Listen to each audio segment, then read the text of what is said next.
Tired of Tableau SUM throwing you off and hiding the real insights in your data? Let's dive right into fixing that first. Identify the measure that's giving you trouble in the data pane on the left. Locate the field where the sum aggregation doesn't quite represent the data accurately. Now, click the little arrow next to that field. A menu will pop up with a bunch of options.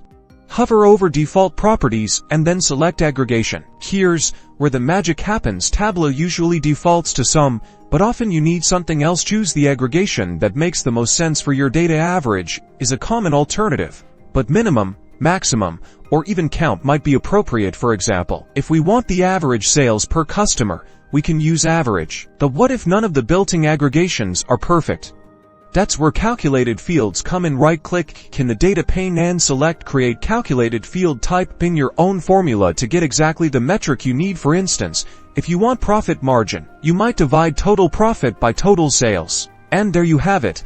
By changing the aggregation or creating a calculated field, your Tableau view is now more accurate and insightful, finally unlocking the true potential of your data.